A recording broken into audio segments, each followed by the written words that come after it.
शांति दूत कभी बेरोजगारी का रोना नहीं रोते हैं, आपने देखा होगा।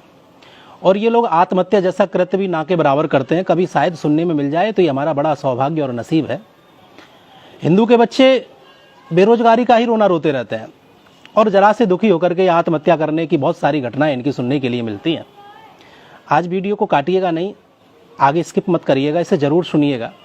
और मैं कुछ ऐसे तथ्य रख रहा हूँ कि आज आपकी आंखें खोलने वाला काम कर रहा हूँ। मैं इस वीडियो के माध्यम से बताना चाहता हूँ कि शांति दूतों ने हमारे किन किन कामों पर कब्जा कर लिया, उसका मुख्य कारण क्या है। तो मैं अपने भाव से इस बात को रख रहा हूँ। एक युवा लड़का मेरे पास आया और बोला, महाराज मैं बड़ा बेरोजगार हूँ, नौकरी नहीं मिल रही है। मोदी ने कहा था कि हर साल 2 करोड़ युवाओं को मैं नौकरी दूंगा, 7 साल तो हो गए, नौकरी तो मिली नहीं। जीडीपी की बात, इधर उधर की बात उसने बहुत सारी गिनाई। कुल मिलाकर के जब बोलते बोलते थक गया तो उसकी सुनने के बाद मैंने उससे कुछ प्रश्न किए, और ये प्रश्न आप सभी हिंदुओं की आंखें खोलने वाले हो सकते हैं।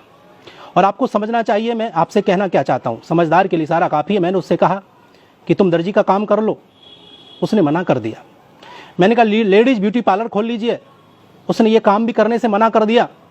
हलवाई का, बढ़ई का, लोहार का, वेल्डिंग का काम कर ले, इनमें से कोई काम कर सकता है? बोले नहीं कर सकता।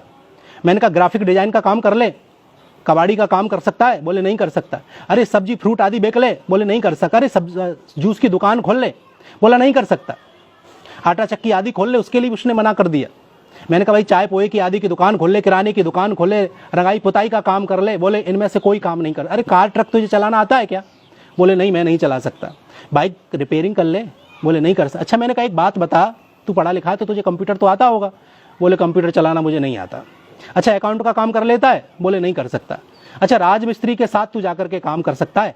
उसने उस कार्य को भी मना कर दिया। मैंने कहा भाई सड़क पर बहुत पंचर लगाते हुए मिल जाते हैं, मैंने तो पंचर का काम कर ले। बोले नहीं नहीं नहीं, ये काम तो मैं कर ही नहीं सकता। अच्छा एक काम कर, होटल रेस्टोरेंट में काम कर सकता है, या कोई छोटा मोटा है होटल रेस्टोरेंट खोल ले। उसने इस काम को करने के लिए भी मना कर दिया। मैंने कहा बिजली रिपेयरिंग, पंखा, वॉशिंग मशीन आदि का काम कर ले, सीख ले। बोले नहीं कर सकता।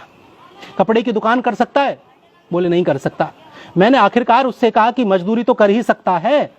बोले अरे महाराज मजदूरी करने के लिए थोड़े पढ़े लिखे हैं इतने हम। तो मैंने तो कर क्या सकता है? बोला मैं पढ़ा लिखा हूँ, बीए पास हूँ, ये सब काम मेरे बस के लिए नहीं है, मेरे बस में नहीं है, और ना मैंने इन कामों के लिए पढ़ाई लिखाई की है। मुझे क्लर्क की नौकरी चाहिए, वरना मेरी शादी नहीं होगी। बोला मोदी ने हम जैसे युवाओं को बेरोजगार बना दिया। आज के युवा में कहना चाहता हूं कि मेहनत करने के बजाय सरकार को गाली देना बेहतर विकल्प समझते हैं। काम तो चारों तरफ बिखरे पड़े हुए हैं, लेकिन काम चोर भी तो चारों तरफ हैं। काम चारों तरफ बिखरे पड़े हैं, शांति दूत इन कामों को झपट रहे हैं। मैं क्या कहना चाहता हूं, मेरे इन बातों से आप सब समझ रहे होंगे। इन शांति दूतों ने इन सब जगह कब्जा कर लिया। कारण क्या है? क्योंकि हम केवल 1-2 पैसे की नौकरी के लिए इंतजार करते रहते, बैठे रहते हैं। तो काम चारों तरफ बिखरे पड़े हैं, शांति दूत इन कामों को झपट रहे हैं। तुम तो सरकारी नौकरी के इंतजार में बैठे रहो बस। मैं आपसे प्रार्थना करता हूं मेरे भाई बहन, अपने बच्चों को शिक्षित के साथ साथ हुनरमंद भी बनाइए। ये सोचना बंद कर दो कि लोग क्या कहेंगे, सबसे बड़ा रोग क्या कहेंगे लोग, यह सोच हमें बर्बाद कर देगी। बच्चों को हुनर सीखने की सीख दो। समाज का जब हर व्यक्ति कोई ना कोई हुनर लेकर के बैठेगा, हुनर को जानने वाला होगा, तो मैं दावे के साथ कहता हूं कि भारत में से बेरोजगारी खत्म हो जाएगी और भारत पुनः सोने की चिड़िया बन जाएगा और सबका जीवन खुशहाल होगा। वीडियो आपको जरूर पसंद आई होगी।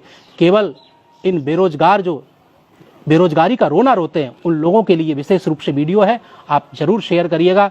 धन्यवाद। जय श्री राम। अपने विचार भी रखिएगा।